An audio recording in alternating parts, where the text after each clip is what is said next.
Welcome to Top of the Hill, I'm Nathan Hill. On this episode we turn the camera around and focus on yours truly.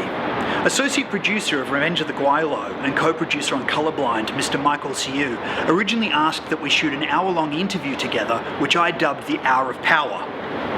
Funnily enough, what started out purely as an idea on the set of our last movie together has now made its way into this series. Do that one, Nathan. Come on. I can't remember. You always do that. I don't know that.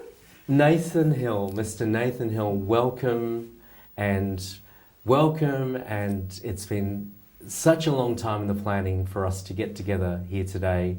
I remember when I first met you 3 or 4 years ago on that fateful day in Lygon Street, Carlton. We first connected. Yeah. With the advent now and the completion of the film Revenge of the Gweilo and its subsequent premiere, we've finally got the chance today to catch up. So, Mr. Nathan Hill, welcome. How are you going today? Thank you, Mark. Yeah, good. Well, very well. Great. Nathan, I guess the first question I'd like to ask you is, as Nathan Hill, in the time that I've gotten to know you both as a colleague, an associate and a friend in the last 3 years, as a filmmaker, an artist, and as a businessman, you actually wear so many different hats. You're an actor, you're a writer, you're a producer, you're a director. Is there anything you don't do? Tell me, why do you do what you do as a filmmaker, Nathan? Why do I do what I do? It's a really good question. I really believe that as I grew up from a lower class family, lower class income family, what I discovered was when you don't have much money and you're growing up, you are kind of almost, to entertain yourself, you're forced to create. Okay? So when you don't have a lot of money, let's say, you don't have all the toys you want, you have to find ways to amuse yourself. So I think that started with drawing, okay. And drawing led into painting, and painting led into sculpting. And then eventually, I suppose we're talking about visual arts now, visual medium, which then I think progressed into film. So eventually I wanted those pictures to move. And so I started playing with the video camera, Okay. So from a very early age, either in, what would it be more your childhood formative years 5 to 10, or in your teenage years that you picked up your first camera and started to make home movies? Camera would have been teenage years. Okay. Yeah. I will say this though. Yes. I wrote my first screenplay when I was about 10, but I didn't know it was a screenplay. I was in class, I was in grade 5, and we were doing a creative writing assignment. And I wrote this, what was probably like my attempt at a first story for an English class. And I submitted it, and the teacher said, "What's this?" and kind of like threw it over her shoulder. And I took it home, and I said to my mum, I said, "What's wrong with this?" And she goes, "Oh, it's the format." I said, "Really?" So when we looked at it, I'd written a script. I'd had written direction, and then a character, and then the dialogue. So rather than actually having written a fictional story, which is what the teacher wanted, I'd written a script automatically. And it was because I'd only been watching so many films. Yes. That's how I interpreted a story.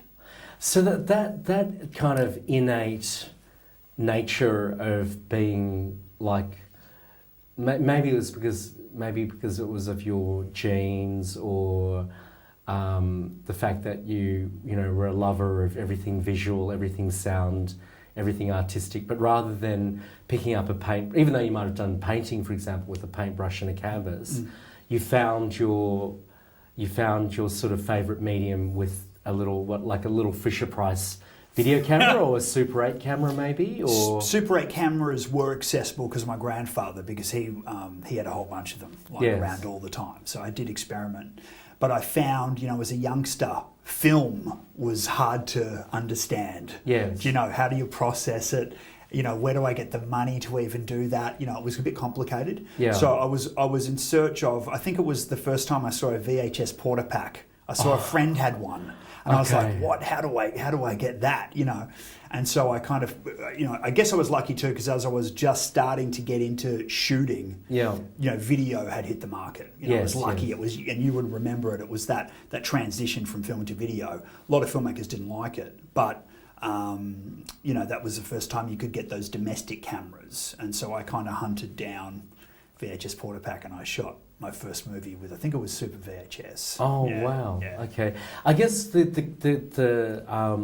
comment I had returning to that story that you wrote in grade 5, and you showed it to the teacher, and she's like threw it off herself, and then you took the written piece home to your mum, and your mum said to you, "This reads like a teleplay or a screenplay. It looks like a script."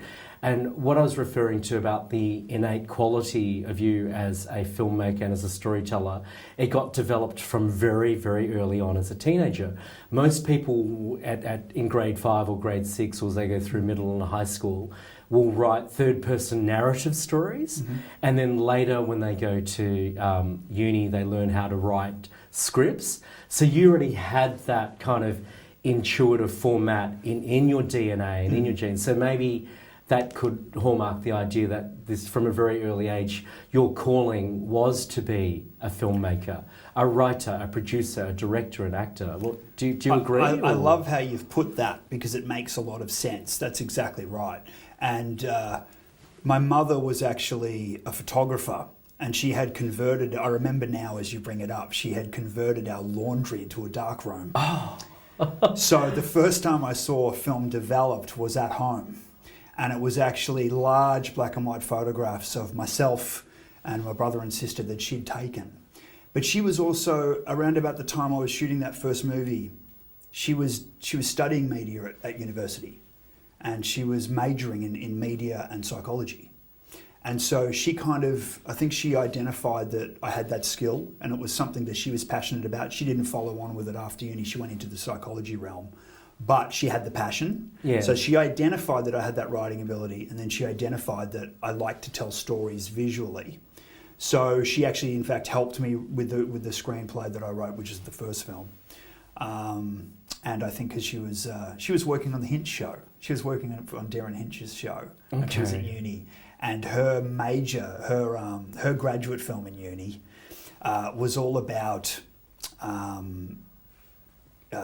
the ABC and SBS stations versus Channel 7, 9, 10, the kind of the difference between kind of the more commercial stations and the artistic stations, and she cast me in that.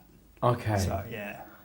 Okay, wow, that's great. So in some respects you might have followed a little bit in your mother's footsteps. So you've shed light on some of your childhood and teenage years experiences, and the idea that you managed to get your hot little hands on some video equipment when it came out in the 80s for you. Yeah. From that point on, after high school, you did actually further your career and craft in the media arts, film, video, TV, sound at Victoria University of Technology in Footscray, or was that known as Footscray Institute? Can you tell us a bit about that, as well as the course that you pioneered? Was it for undergraduate and postgraduate students? Could you tell us a bit more about that? There's a lot more to it, because when I was in year 10 or 11, I was the first person in my school to get work experience at ABC TV. Okay. So I actually was working on Embassy and back then Doug Anthony All Stars Oh, wow. as production assistant. And that kind of led into a bit of work. Like, I stayed there longer than the normal work experience.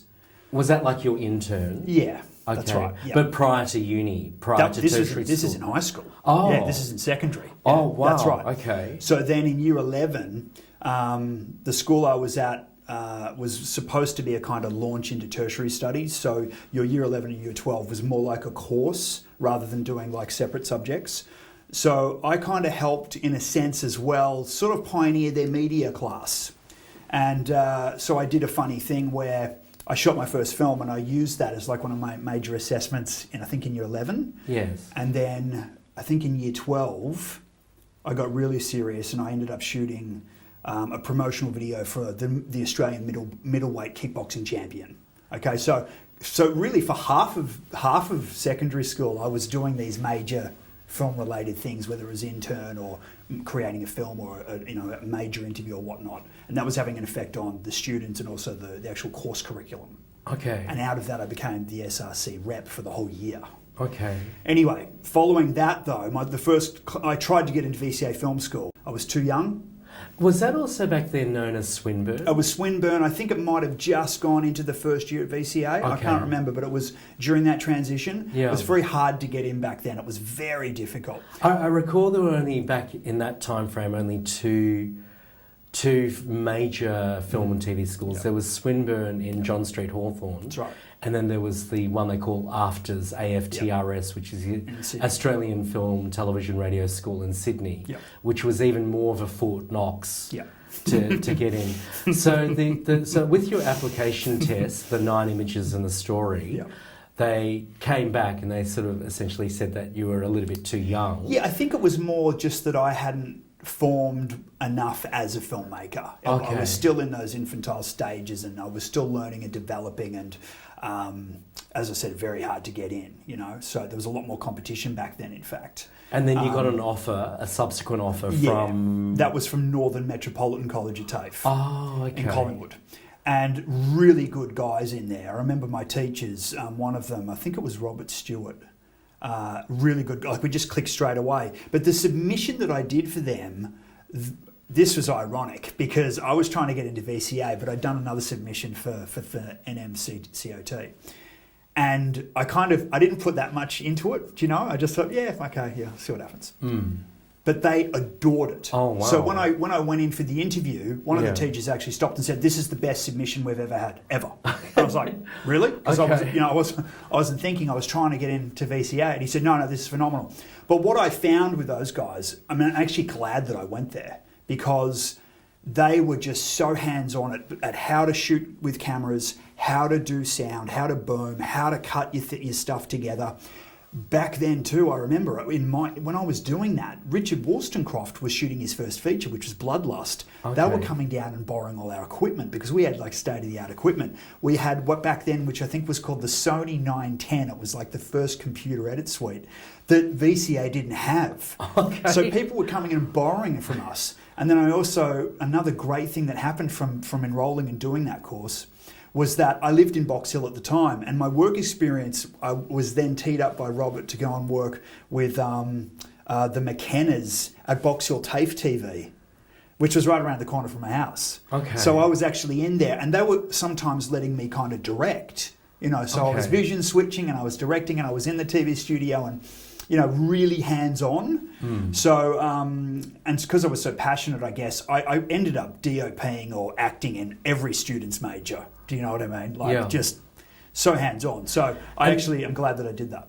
Fantastic. I didn't know, about that about you. Yeah. The kind of like the young prodigy and young gun. Yeah, the TAFE lecturers looking at you and saying, "Oh, this is auspiciously our golden boy." If and or when he gets through the course. But then the next step beyond that was was it Footscray Institute of Technology that came or a bit VUT? later. That came later because I did do more study. I don't know how much you want to elaborate, but I mean, I did all sorts of stuff. So summarise, after that TAFE, you then did the undergraduate, which you finished. But more importantly, you pioneered a particular diploma stream. That's with Footscray. So with Footscray Film Department, what happened was when I finally enrolled there, it was a 2-year diploma. And I just adored it. I'd finally kind of found this place where I understood what everyone was talking about. My peers were just like I was. I was talking the same language with people that I had wanted to meet kind of like all my life in a way. But particularly the teachers. The teachers were phenomenal. So Bill Lenski, who was teaching there, it turned out that not only did he used to teach at Swinburne, but he had actually taught 2 of the teachers that were at VCA. Oh. So I kind of I felt like I'd kind of gone through the back door to the head, in a sense. And to the master of the Absolutely. masters. So then when I met him and I started learning from him, I didn't need VCA. And what I did for sport was I actually applied for VCA during the middle of my time at Footscray and got in. Oh. But then I said, don't worry about it. Right. because I didn't want to go there anymore, and I didn't Right. want to spend all the money, because Yes. the first thing they said to me was, well, first year enrollment's going to be $30,000. Okay. And I said, I can make a feature for 30. Yeah. So I stayed at Footscray. But then Okay. Footscray finished after 2 years. I already had the diploma, and I said, guys, I'm not ready to go. I want to learn more. I want to keep going. And Bill was amazing. He would take me into his office and he'd show me videos that just were mind-blowing. I mean, he showed me a video of Mel Gibson's first pilot that he did whilst he was at NIDA. Okay. Videos that you would never see anywhere else. He had an amazing archive. So then I said to the guys, look, I want to keep going. I've done my major short. I want to do my feature. I want to use the gear here. And they said, well, we'll have to go to the State Training Board, and maybe you can be the guinea pig. Oh, okay. Right, let's see if we can try and pioneer this. And I said, okay, so I'll be the first student. So we did get approval. So in the third year, I was the only guy doing it. And Okay. I was with the goal of, I will make my first feature. Yes. Which became Tomboys, which I actually did in fourth year. But once my friends from second year found out I was doing a third and they weren't there, they re-enrolled in the fourth. All my gang, my posse, my mates came back, so then we made Tomboys. Great. And actually, on that note, one of my questions was to ask you about the progression of feature films that you've made since finishing tertiary school up to now. And it's been indeed 2 decades. I've been, I guess, honoured and privileged to have seen some of your earlier works. And you made mention of Tomboys. There was, of course, Model Behaviour and Jasper. Yep. Yeah.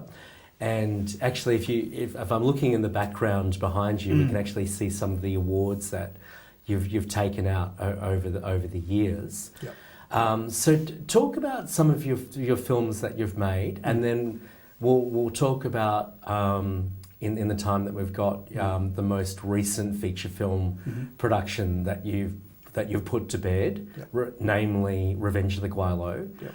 The themes that seem to reoccur in these films, be they action, thriller, or horror, excuse me, and looking at Model Behaviour, Tomboys, Jasper, what was is it the Strange Case Strange Game of Hide and Seek. and the Strange Game of Hide and Seek.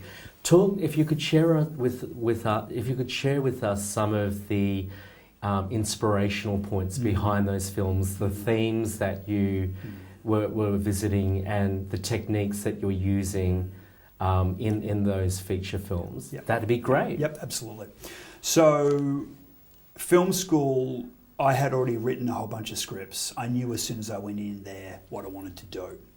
The first day in the first class, the teacher said, hands up who doesn't have a script.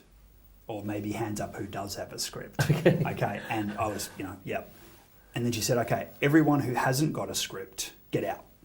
And I was like, whoa, this is serious. And people started leaving. And I was like, this is amazing. At that point, I realised, and then she said, if you don't have a script and you've come to film school and you want to be a director and you don't have a script, you're not serious. As a joke, get out. I sort of thought this was awesome, which was true, because I actually had 3 film scripts done before I started. So I knew what I was going to do when I went in. And I always had the edge, because my friends were always like, how is he doing all this? And I'm like, it's just good preparation. Do you know what I mean? And it's what I want to do. I'm being serious here. This isn't a joke. This is my life, So to answer your question, first year film school, 6-minute short, 2 leads. Simple, effective. Second year, 14-minute film, 4 leads. Third year, 16 actors, half an hour short. So do you see what I've done? Yeah. I've multiplied. And built my way up so that when I get to the feature, I know how to do it. So when you get to the feature, I don't know how many actors there were in it, but obviously it was a 90-minute film. So that's what I was doing. I was multiplying each time and basically up in the ante. But I was changing styles, changing genres. This is what people need to do in film school. They need to try different genres, because my first movie was a comedy. And although some of it was funny, some of it wasn't. You know what I mean? And so then I went crazy and I did like this really heavy drama.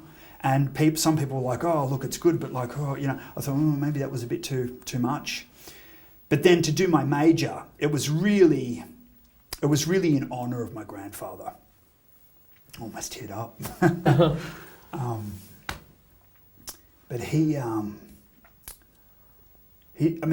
a lot of influence, and the movies that he showed me were these, the really old original black and white horror films. Bela Lugosi, Boris Karloff, Vincent Price, all the old horror films. That's what I grew up watching. At my birthday parties, he would show these films.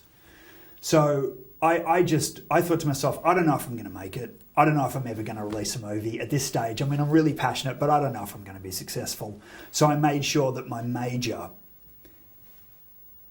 paid tribute to him. Yeah.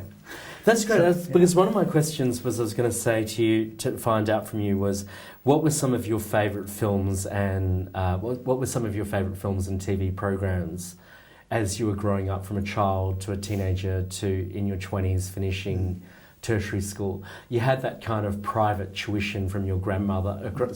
You had that kind of private tuition from your grandfather. A mentor. Yeah. who kind of... kind of not so much showed you the ropes, but showed you different shots. He was a big influence in you. Yeah. And so concurrent to that, what were some of your favourite TV programs or films that you really looked up to, in your childhood, teenage years, and in your 20s preceding the completion of your tertiary? I mean, I was obsessed with Prisoner. I mean, I literally have watched every episode. That was like a ritual. Didn't matter what time it was on. I would set it up at the end of my bed, close the door, tell everyone else to get stuffed. It was my time, and just watch this thing, religiously. Probably because I loved horror, and at that time, that was a really full-on show. The 80s television's not like TV now. TV now, it's too safe. But back in those days, it was pretty violent. It was pretty barbaric. They got away with a lot. So I think I watched Prisoner probably because it was rough, and I've really loved horror and heavy drama. So that was one of the shows I watched. That would have coincided with things like Monkey Magic, because of my love of martial arts, which was fun. I think, though, that's probably got more to do with the mythology and the journey to the West. That had a lot of symbolism that I liked. Yes. Because I'm a very spiritual person, so I really enjoyed that as well. Well, as we've sort of become friends over the last 2 or 3 years, we've identified me as the banana being yellow on the outside and white on the inside, and yourself being kind of a soft-boiled egg, white on the outside and maybe yellow and gooey on the inside. Yeah. You've always had an affinity to the East and things that are Oriental, things that are from the Asiatic culture and region. This kind of brings us forward to Revenge of the Guaylo, because when we first met 3 years ago and had that coffee on Lygon Street, and we just hit it out, and we just had that coffee on Lygon Street, and we just got on like a house on fire, and you gave me my first golden opportunity to be an associate producer on Revenge of the Guaylo.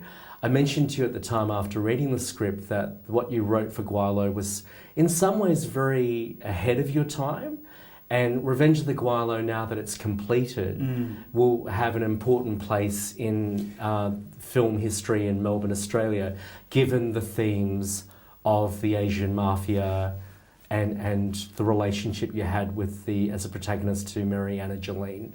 I think you're spot on, and I really... Part of the reason why I like doing this interview with you today is that we're two men talking here maturely, and we're talking about the truth. And, with Revenge of the Guaylo, it's very easy for Gen Y, Gen Z, or Gen X, whatever you want to call these guys, to go, oh, what a pretty girl. Oh, she was sexy. Oh, look at the black PVC. Oh, look, he's doing a jumping sidekick. Wow, Revenge of the Guaylo. But let's break it down. Exactly what you said. It's about a Caucasian man, caught basically, who's lost his identity in a city that's become Asian. Let's look at it. So you're absolutely right. If you look at the political stance of where Melbourne as a city is at, this film's very, I think it's very important. I really think it's very important. People have completely, they've missed the mark. They didn't even realise. when Joseph, the character, is at his lowest and he has to then go and, kind of penetrate Chinatown's gates and find the bad guys, he goes to the shrine to get his strength. Yeah. So I'm not promoting war. I'm not saying it's, Caucasians versus Asians. That's not what this is about. The lead actually was in love with a Filipino girl. Yes. Right? But you can see what I mean. There's a very subtle hint there at the state of our sociological, I guess our society of today. Yes. So I'm glad that you brought that up. There's layers. There's layers to the onion. And with those layers, when I think back to the screening of Revenge of the Guaylo, the premiere, and indeed it was a very successful day. Not only did we sell out at capacity, but we exhibited it in the Chinatown cinema, which coincided with Chinese New Year. The glamorous thing, the only glamorous thing about the day is that we had some red carpet, but we got enormous feedback from a lot of the attending parties on the day that really thought it was an entertaining work of art.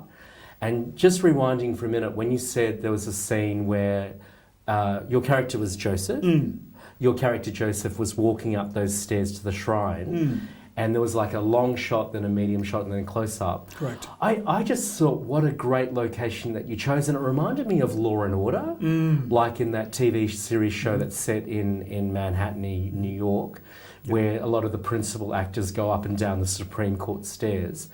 And I think something that I really enjoyed about your film was that on an artistic level, sure, you were telling a story with 3 acts, Act 1, Act 2, Act 3. Yeah. But there were so many creative elements that you injected, not just with the music, but the transitions and the way you cut it. And tell me a bit more about Revenge of the Guaylo. Not only the theme, the premise of the film, the story, the effects, the cast and crew. Just share with me some of the thoughts that are going in your head right now after I've been able to help you visualise some of the things that you did. Yeah, I think you're right. I think it's very colourful. I mean, every scene's completely different. It's always moving. And I remember in the edit suite making a conscious decision of not wanting this film to drag out. Like, I didn't want it to be 100 minutes. It's still an independent film, and you've got to keep it moving. Keep it interesting. Keep it, let people, let people wanting more at the end, So, but yeah, I think you're right. I really threw a lot of heart into it. There's a lot going on in there, and it's not just this kind of surface, action revenge movie with some guy killing some girl or whatever. You're right. There's a lot to it. It really is an onion. And I've since written the ebook on the making of the film. Oh, how many pages? It's 200 pages. I mean, it's a 35,000 word ebook. It's the first one I've written. I've just published it. And that was basically my director's diary. And because I felt obliged to do it. Yeah. And because I have friends that are in publishing, and they've always said to me, when are you going to write a book? With all the knowledge you've got and all the films you've done. And I just, because I liked this film, I guess it just, it came out naturally. I wrote it very quick. It was very easy to write. That's another comment I like to make, your due diligence. We've talked about how you wear different hats as a writer, presenter, producer, director, as an artist, as a business person, as a coordinator, an organiser, and what have you. And you've shared with me in the past that sometimes when you go back to your home pad, you'll sit at your desk and you'll have real dedication, focus, commitment to the task at hand, be it writing your ebook or editing shots in a film. Where do you find that diligence from, that passion, that commitment? And I mean, everyone on the planet has got potential to do something, but you seeing your potential through and manifesting it at the desk that you sit at. Where do you get your inspiration from? Where do you get your energy from? How do you remain committed to the art and the processes within the art of filmmaking? It's never really a question of how. It's really just who I am and what I do. And I think that's where people get confused, because some people will say, I want to be an actor, how do I do that? And maybe go out and try and get into a drama school or, have an idea. But these are kind of things I've always been doing. I will tell you one thing though that I think you'll find amazing. The desk that I sit at now at home that I write on is the same desk I've always had. Through school? My mother bought me this desk. Yeah. And I think I literally was in like late primary school. I've still got it. Is it one of those flip-up ones? No, it's like a pine desk and it's got some drawers. Yeah. But I still fit in it. Yeah. And I've been at that desk. It's kind of crazy. Like I'm only thinking of it now that I'm speaking with you, but maybe it's the desk. I don't know. Okay. But there's definitely, I guess that's kind of like a symbol to my roots. I'm always trying to keep the dream alive. I really think the answer to your question is that we're always aging. We're all going to the same place at the end of our lives. We have a spirit and a burning desire, particularly when we're young, to do something. And we either don't do it, or we try, or we fail, it's too much, we stop, we get annoyed, we keep going. But what I'm doing is kind of what I naturally do. I don't, but I've never gone about it because I wanted an Oscar or because I wanted $1 million. That's not who I am. Yeah. I'm an artist. First and foremost. Absolutely, and I do it for me. Yeah. And I've been lucky that people like yourself and other people around me understand what I'm trying to make and go, I want to jump in on that with you. Like how lucky am I to have 50, 80, 100 people go, oh, we're getting on that film. That's going to be amazing. Nate's got this amazing vision. Let's do it. Yes. How lucky am I? Do you know what I mean? Because it could have just been me and my movie. It could have been me and my brother and my sister again, like when we're kids, maybe some cousins, maybe, and it's all building blocks, because eventually in life, if you keep pursuing the same goal, you will start to attract similar minds. Yes. And people say, oh, did you really need to go to film school? Like Tarantino always says, oh, I went to films. Like he's always trying to say that's better than going to film school. It's not really who's better. It's just what works for the person. But I think film school for me was great because, as I said, like minds, being around like minds, trying to find the guy that loves camera work. It's like, okay, great. Well, if you do the camera work, I've got this script. And then you meet the next guy who says, well, I want to be an actor. And you go, well, I don't mind. You could actually play a part in this script. And I love that process of getting those people together, all those creatives, to make the one thing that they all want to make. It just so happened to be my script. Beautiful. United vision, collaboration, synergy. In terms of building blocks, foundation, grassroots, I'd like you to comment a bit about your hero and adored guru, Bruce Lee. And indeed, you've probably seen all of Bruce Lee's films. There's a strong martial arts element in Revenge of the Guaylo. Tell me about your inspiration that you've gleaned from Bruce Lee, his career, his life, and the films that he made.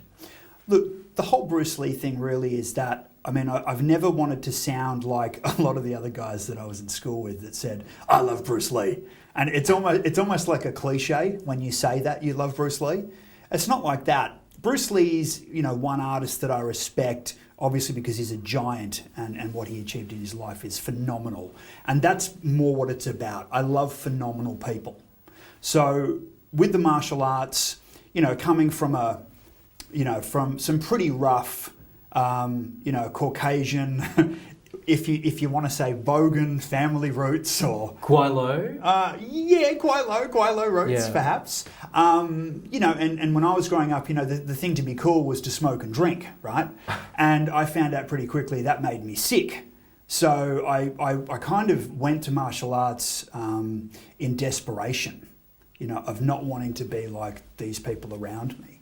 And I think because that gave me health, which is why I had respect for it, which is probably why I had more respect for people like Bruce Lee, which also led me into being interested in those types of movies, which is what has now led us to Guaylo. So we've touched on some of the previous feature films that you've made prior to Revenge of the Guaylo. One of my favourites was Tomboys. And I recall in a previous occasion you said to me, with Tomboys, you nearly lost your sanity. Can you just expand a bit on that? Yeah, it's funny you remember that. Yeah, your first feature is very difficult. Was For that any- your... Was Tomboys... that was technically my first kind of commercial feature. Tomboys. Yeah, that's right. Okay. And that's, that is really a hard point for any filmmaker's career. You get to that juncture where you finally got some momentum and you're making your first feature and you've got a distributor and it's all happening and there's a bit of money and it's all going down. A lot of nerves, a lot of pressure. Unfortunately, the post-production sound on that went on forever. And it nearly drove me mad. That's why when I said I probably nearly lost my sanity, I was having a joke, but I literally did nearly lose it because I was just so sick of the material. Because this was an action, rape, revenge film. And there's only so much of that subject you can digest. It's not the sort of thing you want to keep revisiting, Was it your answer to I Spit on Your Gravy? Correct. Was it I Spit on Your Grave? I Spit on Your Grave. Oh, okay. And then there was a comedy... I spit on your gravy. Yeah. I spit on your gravy. I spit on your grave. Yeah. It was a little bit similar. That was one movie that that had a bit of an impact on me when I was watching my horror films in the early '80s. That was one of the big ones that had impact. Okay. So I kind of made the Australian version in a sense. Yeah. Just a really, it's a really horrible theme. It's rape revenge. It's a horrible theme. So when I was making it, it was fun. But then when I got into the post-production, it started to become really laborious. Mm-hmm. And I talked to some of my filmmaker friends and they said, look, every director you'll talk to will tell you the first is the worst. Okay. And what happens is a lot of people make it and it's such a grueling process that a lot of people quit. It's the directors that make the second feature and get past the second that are probably going to keep going. Okay. And I've noticed this. I've now studied this myself and compared notes and gone and talked to friends and this and that and found that's actually very accurate. So if you can get past your second, you'll probably keep going. But if you bomb after your first, you'll never go back. And the other ones that you've made, if you could share some intel on Model Behaviour and Jasper, Apocalypse Canoe, Double Trouble, and because all up, you've made 7 to date? 10 I to think date? I've personally acted in maybe 12, 13 features. Okay. But the features I've directed, I think I'm up to about 8. Yes. And I think out of those 8, I think I've acted in half of those. Yeah. Yeah. So, oh gosh. Jasper came as to make a long story short, Jasper came as a kind of reaction to the Tomboys process. It was like, right, I've been shooting a movie all in one room, very depressing, all in a barn, everyone hates each other, trying to kill each other. Now I'm going to step outside, I'm going to go and do this movie which is about all these nice, friendly, funny characters, and I'm going to jump in the middle of all of it, and I'm going to meet some beautiful girls, and I'm going to have some fun, and it was really the opposite of the Tomboys experience. Funnily enough, that type of movie and having so much fun doing it and being encouraged by my agent, which I must point this out, because a lot of people said to me, oh, but he acts in his own stuff. And, some people have even said that to you, oh, Nath's good, he acts in his own stuff. Why is that? Well, my agent encouraged it because when Jasper sold and then I made Model Behaviour based on the same principles and that got picked up, I sat down with my agent and I said, I've got half of these people telling me to just go and direct and do another film like The Strange Game of Hide and Seek and make a horror film and just direct. And I've got all these other half of these people saying, no, act. Do that thing. Do the Jasper Model Behaviour, Revenge of the Guaylo thing. That's awesome. Okay. And that's actually what's selling too. Yes. So it becomes difficult even for me sometimes because it's like, well, what will I do? So in the end, I basically just said to myself, well, look, if I'm going to act, I'll act now. Whilst I'm young, healthy, fun, maybe a little bit good looking. No, just kidding. But do you know what I mean? Like, do it now while I can, because I feel that directing is something I can keep doing into my later age if I really want to. Referring to your later age, you're now we're all pretty much in 7-year cycles, and you've got a few years left to go before your 49th birthday. I got quite a few years before then, thank you. Before the end of your 7-year cycle when you turn 49. What are some goals, hallmark achievements, major plans that you've got in store between now and the time that this 7-year cycle finishes for you? There's a few screenplays. And you hit the big 50. Yeah, there's a few screenplays like the Addison one, which I won the award for at Shriekfest. There's a few particular screenplays there that haven't been made, and some of them I'm still passionate about. There's one that I'd still really like to make, which I'm thinking about for that later cycle that you're talking about. But right now, we're still in the middle of Gweilo fever. Yeah. And of course we've got, distributors are looking at Revenge of the Gweilo. We're right at the end of post-production now. Yeah. We're doing all that. And then, of course, we've still got Colourblind, which is another film that I have acted in as well, as you know. Yes. So there's that, and then there's the idea of another one. So yes. I think it's nice to be able to say, oh, there's all these ideas. There's scripts. You can do this. You can do that. We can do this. We can do that. I mean, this is a privilege because a lot of people make a film and then they'll sit there and either there's writer's block or they don't know what they're doing next, Mike. Do you know what I mean? And it goes, years go by. Oh, will I do this film? Oh, will I do that film? And, I had this argument again with some of the guys from film school. They were like, oh, don't sort of, make these indies one every couple of years. And I know you've got a lot of them, but like, don't make these low budget things and, stop. And why don't you sort of spend time and just make one film over 10 years? I said, mate, if I do that, I'm going to go nuts. I can't be contained. I can't work on one film for 10 years. I've got a million ideas. And not only that, you only live once. Do you know what I mean? So I'd rather be making these films and learning and collaborating and getting to the goal anyway and be able to look back and say, wow, look at all those films. Look at all that learning. Look at all that experience. Look at that discovery. Do you know? The learning, the discovery, the honing and fostering of skills, and other producers, directors, writers and actors that you've had contact with along the way or you've seen, which ones have inspired you and why? Writers, producers, directors and actors. Do you mean people I've worked with or people that inspire me to make? Both. Yeah. Look, there's definitely a standout. There's always a standout for me on each film. And if there's not a standout, I'm worried. Because then it's like just me, I'm like a pig in shit making my own thing and no one cares. So it's good to have, electricity. You and I have had that. We've been like Batman and Robin making our couple of films, and the duo. Yeah, and that's fun. That's inspiring. When I think back to films like Jasper, the first person that comes into my mind, Sandy Greenwood.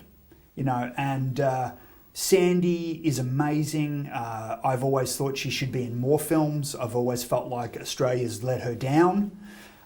Straight off my film, she got The Killer Elite. She had her own trailer next to Jason Statham, Clive Owen and Robert De Niro. And she was the only Australian dialogue female part in that film, which is a huge achievement. So when I think back to Jasper, I think of Sandy for that reason, because she's successful. She had a burning desire, she had a passion, and she followed through and she accomplished it, and she didn't just do one movie. So that's one person that springs to mind. I can go back through every single one of my films and there'll always be a standout person or people. Sometimes it's a few. What comments do you have on the wider commercial arena of fully established, so-called successful writer, producer, directors, actors? Which ones do you look to like? Which ones do you look to emulate?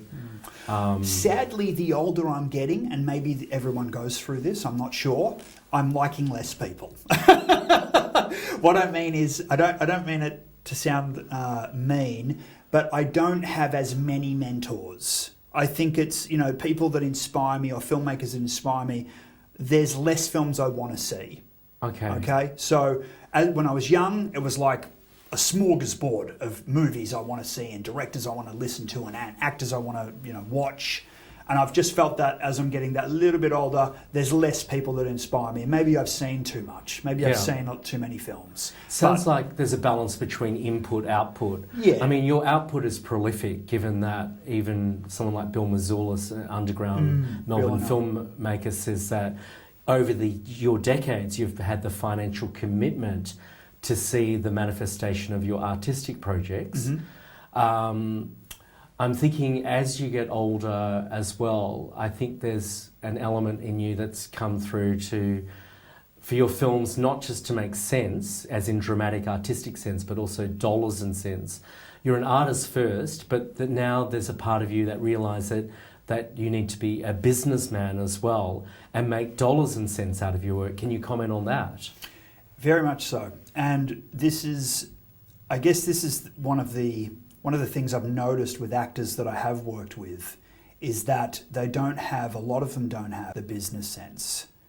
And you can have as much talent as you want, but if you don't have the right agent, the right manager, the right mentor, be it any of the combination of these things, you might not go anywhere, with your passion. But it all comes down to where you also want to go. Like, I was very specific in saying that I didn't make that film for money, or I didn't make this film for fame or stardom or whatever you want to call it. But I do want to keep doing it, and I want to be financed, and I want to be recognised not only on a global level, but I would love to do this full time. At the moment, it's not full time. I work in casting as well to pay my bills. So which I enjoy and I'm pretty good at. But yes, I would love to, like everybody, be able to just live the dream as such and be paid to do for just those couple of things that I really, really love and savour. Well, that's coming into the fore, not just for you, but for me as well. Given that I was the associate producer on Revenge of the Guaylo and then got a step up to co-producer with Colorblind, which incidentally will probably be scheduled to come out in 2018. Yes? Probably 2017. Oh, 2017, next year. Okay, brilliant. Yep. And then the cards on the table indicating that we might be making a Fast and Furious 8. Indeed, you got the 10 ramped up cars ready to go onto the Grand Prix racetrack. How does the whole world of finance, capital, ventures and budgets for the films impact on you as an artist, and it relating to dollars and cents of projects? Every movie is different, so every movie is going to require different budgets. Sometimes you can only use what you've got, so like quite often I've had to scale something down because there wasn't enough money, or then sometimes there's a lot of help so you can upscale. Do you know what I mean? Like every movie is a complete separate entity and none of them can be compared. And that's because there's different investment, different finance, different distribution, different talent, different process. They're very different. And I think it's easy to kind of say, oh, well, there's 6, 7 films and, oh yeah, they're all that type of movie or whatnot. It's just not like that. I mean, every movie is a completely separate creation. They're only similar because they all end up perhaps on the same format. They all end up on a DVD or this or that, or they go to the same festival, who knows, but they're all different. What I can tell you right now, though, is that the films I've made are low risk, so they haven't been made for profit, nor has there been much profit. At the moment, really, it's breaking even, that's being honest, and maybe a little bit of a cherry on top here and there, but it's not something at this level of independent films where I would say I'm comfortable. I can definitely do better. We all can. So it's progressive. Just tell me something that's on your mind now. Just tell me something that tickles you, something that you just want to share with us. We can look into, the brain of Nathan Hill. Right now, I'm really excited about Colorblind because I've had a good friend, a filmmaker, telling me that a lot of the movies I've been making are great, but I've gone out of my way to discover a lot of new talent. That's kind of a reputation I've been building, is that like, oh yeah, go and do Nath's, independent film and that'll be great for the show reel, and then they'll go somewhere else. It's kind of like I have been giving a lot at the same time as receiving, but I've been giving a lot too. And one of my good friends said, look, when you do the next film, why don't you just throw all name actors into it? See what happens. All name actors. Just put them all in there. Yeah. Don't do it yet, And I won't let the cat out of the bag as to who that name actor is. We won't mention any names. We won't mention any names. But what's interesting is that you mentioned that on the Star VU meter in North America. Yeah. Is it from position 25,000 to 0, and the higher you are, the lower the number, the higher your status is. But this is just Yeah. IMDb America, though. We've got to. I mean, Yeah, okay, that's why we weren't sort of I don't want to ruin the surprise. I don't want to use it as gospel. Yeah, But yes, you're right. There is someone that's very high on the star meter, or low, if you want to put it. yeah, in and the subsequent to that person's involvement in Colourblind, she's just gone. Phew. Yeah, correct. Yeah, so... Share with me some of your... Oh, sorry, go on. Well, I was just going to say, so having all those name actors in this name talent in the new film, that's what's in my consciousness right now. That's what's exciting me. That's what's getting me out of bed. I think that's just fantabulous, magnificent, splendid and marvellous. I'm looking at my list of questions and we seem to have covered quite a lot of ground.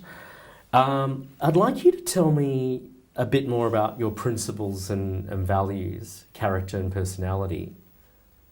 For myself? Yes. In the pathway that you're walking as a filmmaker. As a filmmaker? Yeah. I think deep down at the core, it's just always trying to up the ante somewhat. Do you know, because I analyse all my work as well. So like I'll do one film, go back and watch the whole thing, and I'll say to myself, what was production design like? Could it have been better? What was the edit like? What was the music like? What was the acting like? Because I'm always going back and forwards. I've got that. I really believe in the one step back, two steps forward. Yeah. So I'm constantly being critical of my own stuff, and I probably spend more time on this than people realise. I really do. I really like the anti status that we had, because when we came to shoot Revenge of the Guaylo a few years ago, actually maybe I shouldn't mention this. I was going to say you and I had a healthy rivalry and competition as to who could up the ante. You mean to make the film and certain things? To make the film and certain things within the film. Who could, yeah. So, and one of your things was to secure that fantastic helicopter at that kind sponsor company in Moorabbin Airport, HeliServe. And my up the ante to match yours was to find the sweeping driveway mansion in Toorak for Colourblind. Yeah. What I'd like to comment about you, and then you can comment, is that in the two projects that I've worked with you, you've always been so on the ball, and you've been able to process things so quickly. And the three things that came to mind was, one, when you were able to stand like Superman, Bruce Lee or Batman on the edge of the shark fin house rooftop with the scorpion on the back of your leather jacket. And I was just so concerned that a gush of wind was going to come and throw you to your plight of death over a 3-story building. But you just stood there in the element with your legs apart on the edge of the building. Did you have afraid of heights or vertigo on that day? No. And that's one of three things I'm going to mention. No, but you've pointed something out that's interesting though. When the movie begins, and when I jump into character, let's say, and it takes off, there's kind of an element to the whole filmmaking process that's unseen, which is that I kind of feel, I don't know if this is going to sound crazy to everybody else, but I kind of feel like there's a blanket around it. Like a force field, or the production? No, it feels like the production, like when we step off and we say, okay, we're going to go and make this film, it feels like there's some kind of protection. I don't know if it's otherworldly or whether it's a guardian angel, but I do get to a point where I feel like, yeah, we can do this. Yeah. I feel it. When I know it and I'm ready to go, whoever jumps on, as you have, then they're off on the journey. Yeah. Okay? But when we're making the journey, I personally feel, I'm not going to say larger than life, but it's like hyper-reality. Right. So all of those fears that you might have, like when we're standing on the edge of the rooftop, and yes, I could just fall to my death in that second. But because you're in film mode, you're in another state of consciousness. And that magical element of knowing, the two other examples I want to point out is when we were on one location one day and we're in the middle of a take, you just grabbed my iPhone and flicked it to silent. And I thought, how did he know? Like, you were in the middle of directing the cast and crew at a particular location, and then you just sort of went and grabbed my phone, flicked it off, and I went, how did he know that? But the third one about this whole euphoric, force-filled energy field being an angel or the universe aligning itself to give you the shot that you want was when we were at was it the Botanical Gardens near the Shrine? And it was the Yes. last day. Yes. And you needed some sort of spiritual link to connect the characters and the point of the story. And suddenly you manifested this tiny little baby, Chinese little baby Shaolin boy. Yeah. He would have been 1 or 2 or 3. And he literally And manifested. he just he manifested, and Right. you gave him that monkey mask Yeah, he to handed the give to your mask. character Yeah. in. You're right. And Is that are they examples? that's a really cool thing that you brought up, because when I was prop spying and on the Guaylo, at one point I saw a monkey mask, and I probably bought it because I used to watch Monkey Magic. I put it in the car and I forgot about it. And then when we did that scene, and you're right, I remember because we were talking, how are we going to make this scene cut to the next scene, and we needed that little moment like what you said. He was there. Wow. But I needed the mask. And I went, oh my God, and the mask was in the car. Yeah. So it was something I'd bought before. Yeah. But you're now getting me thinking, because there's something else you've tapped in on. Time. It's a weird thing. You sit down at your desk and you say, okay, today's date, and I'm going to write for these 3 months, and then I'm going to shoot on December, and then I'm going to do post-production on and you can map it all out. But there's another side to it, the process that's going on, which is not on paper, that can't be seen. And it can be those really crazy little subtle things where you bought that mask 2 years ago, it just happened to be sitting in the car, but all of a sudden it was needed. You needed to use it. And I see this in so much of what I do in my filmmaking. Things that come back from the past and come into the present and back and forward. And it's amazing. It's amazing. Fantastic. So finally, the last question. Yep. Where to now, Nathan Hill? Where are you going from here? What's next? This is the last question. Thank you. Okay. Well, in the immediacy, because I'm not a character that likes to look too far ahead. I'm fairly realistic. So I don't want to look too far. I'm learning how to enjoy the present moment as we are now. Yeah. And when you said, what am I doing next? The next thing I'm thinking is I'm going to the toilet. And then I might get a coffee. But what's next? I mean, for NHP, perhaps. I mean, as you know, it's colourblind. Yes. I mean, that's the next feature. But I'm also helping cast another film at the moment. So I'm casting director on another feature. So that's interesting. And because I've written my ebook, I'm kind of thinking about maybe writing some more. I'm not sure where that's going to lead. So definitely, there's lots of stuff going on. Great. And I'm lucky that there is. You better stay tuned for that. Something monumental is going to rock in the next couple of years. Nathan Hill, it was a pleasure meeting you today. Thank you Mike. for your time Thank and you, for buddy. sharing the input and experience Absolutely. that you've had. What can I say? On the 8th day, the Lord created Nathan Hill.